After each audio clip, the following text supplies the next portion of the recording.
ambako hapo tuna vingi vya kuzungumza. Jana jamani, kuna watu walikuwa wanalia. Sio kitoto.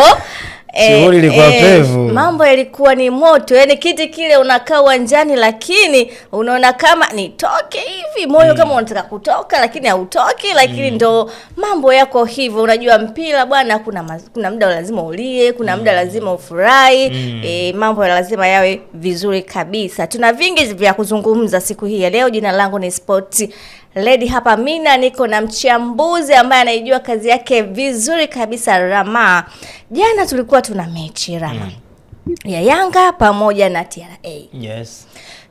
Mpira ni dakika 90. Yanga walifeli wapi?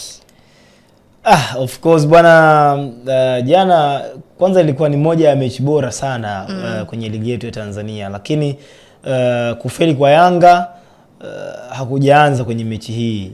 Mechi kadha wa kadha Young Africans tumeona namna ambavyo wanacheza, lakini ni vile tu kuna nyakati wanatumia ukubwa kupata matokeo. Unajua watu wanapoisikia Young Africans kuna namna wanaenda kwenye mechi na respect kwamba moja niende kuzuia. Sasa unapozuia unampa nafasi ya yeye kufanya vizuri. Jana TRA waliamua kucheza mpira. Wamegundua tupo katika ardhi ya nyumbani. Kwa hiyo acha tucheze sisi, kwamba Young Africans waje na sisi tutaenda. Ndicho ambacho walikuwa wanakifanya, na by the way walifanikiwa kwa asilimia kubwa. Pamoja na kwamba Young Africans alikuwa na dominate mpira kwa dakika nyingi, ama possession ilikuwa kubwa kwa upande wake, lakini bado usahihi wa kufanya matukio yatokee Young Africans ndio sehemu ambapo walifeli. Ukitazama Young Africans ilikuwa inatengeneza build up vizuri kutoka katika eneo la nyuma, wanapita katika eneo la katikati waliko kina Mudathiri haya, kina Duke Abuya. Sometimes walikuwa wanamtumia sana kwa upande waliokuwa wanacheza Pacome Zouzoua, lakini bado walishindwa kufua dafu kutokana na ubora wa backline ya TRA. Utulivu mkubwa kabisa katika eneo la katikati alikuwa nao Muzamiru Yasin, lakini Valentino Nouma mwenyewe fullback wa kulia wa TRA walikuwa na utulivu mkubwa sana kuhakikisha wanazima mashambulizi ya Young Africans. So Yanga walifeli kwenye kutekeleza tu matukio ambayo walikuwa wanayaandaa. Ni timu ambayo ilikuwa inatengeneza mpango ambao haukamiliki, na moja ya kitu ambacho kinapelekea wakati mgumu kwenye kupata matokeo ni kitu cha namna hiyo. Unaweza ukaiona timu inashambulia sana lakini haimpi kashikashi golikipa wa timu pinzani. Hayo mashambulizi always yanakuwa ni butu. Young Africans wanatoka katika eneo lao, wanafika mpaka katika eneo ile zone of final third ya TRA. Lakini sasa kumpa kashikashi golikipa inakuwa ni mtihani. So yalikuwa ni mashambulizi ambayo ni butu, na ukiangalia hata kwenye takwimu za dakika 90 za mpira Young Africans hakuna shuti hata moja ambao wamepiga ni on target, ambayo labda kipa akapangua, kipa akacheza. Hawakupiga on target hata moja. Hii ni moja kwa moja inaonyesha kwamba walikuwa na safu ya ushambuliaji wao ilikuwa ni butu. Young Africans walianza na Prince Dube, lakini Prince Dube mwenyewe akapata majeraha, akaumia katikati ya mchezo, akatoka. Young Africans hawakuanza na Laurindo Depu kwa sababu ya majeraha.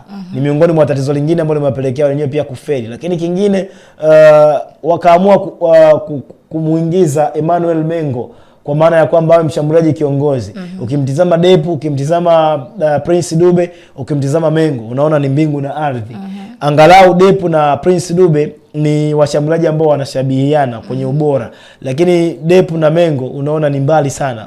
Kadhalika ukitazama Emmanuel Manengo mwenyewe hapati nafasi za kucheza mara kwa mara. Jana alikuwa anafika kwenye matukio, lakini bado usahihi wa utulivu ulikuwa hamna. Kwa namna ambavyo TRA walikuwa wanacheza siku ya jana, Young Africans kupata matokeo walikuwa wanamhitaji mshambuliaji kama Laurindo Depu ambaye ana nguvu, ana maarifa bora na ana uwezo mkubwa wa kutulia katika eneo la juu, lakini pia mara kadhaa kwenye michezo kama hii anakuwa anaiokoa Young Africans. Hata ukitrace kwenye mchezo dhidi ya Tanzania Prison uliochezwa kule Dodoma, Young Africans walipata matokeo kupitia mguu ama ubora wa Depu ambaye ametokea sub na akafanya kilicho bora. So Young Africans walifeli katika maeneo mengi, majeraha ambayo alikuwa anawaandama, lakini pia kufanya mashambulizi ambayo yalikuwa hayana tija moja kwa moja.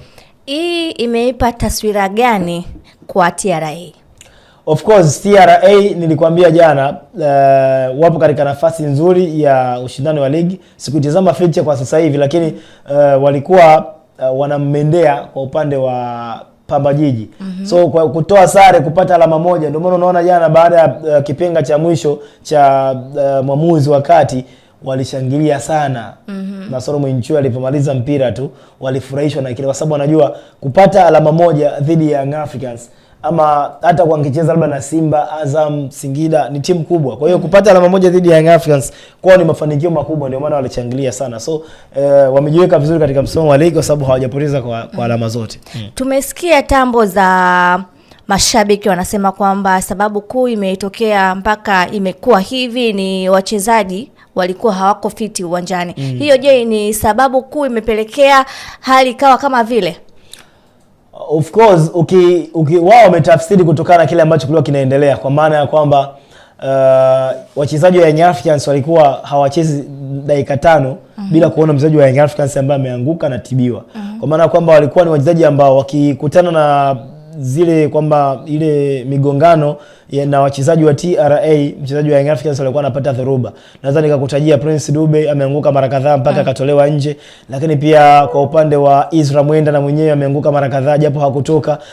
Zimbo Junior Shabalala ameanguka mara kadhaa. Bakari Mwamnyeto angalau nadhani kulikuwa tukio moja. So ni matukio ambayo yalikuwa yanatokea mara kwa mara, wakigongana Young Africans wanakuwa wanapata majeraha. So mashabiki wao walikuwa wametafsiri kile ambacho wamekiona, na sana hao walitem kwamba ratiba kuwa ngumu ni kitu ambacho kimepelekea kwa wao kuona wachezaji wao hawachezi vizuri. Wanalalamika sana zile mechi ambazo ziko back to backs zinapelekea kutokuwa na utimamu mzuri wa kimwili, na ni tukio ambalo limelaumiwa pia na uongozi wa Young Africans kupitia msemaji wao Ali Shabani Kamwe. Alizungumza pia kabla ya mchezo, lakini pia mara baada ya mchezo Walter Harrison ambaye ni team manager wa Young Africans alizungumza pia. Na ukiangalia pia Young Africans wanatoka Arusha wanakuja Dar es Salaam, wakitoka Dar es Salaam wanaunganisha Dodoma kwenye mchezo wao dhidi ya Mtibwa Sukari. Unaona kabisa ratiba yao jinsi ambavyo ilivyo ni kitu ambacho wanakilaumu, lakini tumi siwezi kuunga mkono kwa upande wa ratiba sio bodi ya ligi kama ambao mashabiki wanasema kwamba bodi ya ligi wameipangia timu yao ratiba ngumu. Uongo, kwa sababu mechi ni kila baada ya siku 3. Young Africans walicheza Jumapili dhidi ya Azam, wakashinda Jumatatu, wakashinda Jumanne, Jumatano wakacheza mchezo. Young Africans wamemaliza mchezo siku ya jana tarehe 18. Wana mchezo tarehe 22 kama sikosei, 21. Kwa maana kwamba 19 leo wanapumzika, kesho 20 wanapumzika, 21 wanacheza mchezo dhidi ya Mtibwa Sukari. So wao wanaona kama wamepangiwa ratiba ngumu, lakini kumbuka hizi ratiba zimekuja kuwa ngumu kutokana na mashindano ya CHAN, AFCON, Mapinduzi yalikwenda kuharibu ratiba nyingi sana za NBC Premier League. So hiki ambacho anakiona JKT Tanzania na michezo takriban nadhani kama sio 28 27 walicheza back to back wakati Young Africans hawachezi. Sio, umeelewa? Ziko timu nyingi ambazo pia zilicheza back to back kipindi ambacho Simba hawachezi. So ni ratiba ambayo inabidi iwe hivi ili bodi ya ligi na TFF wakimbizane na ratiba zingine kuhakikisha kwamba wanaimaliza ligi mapema.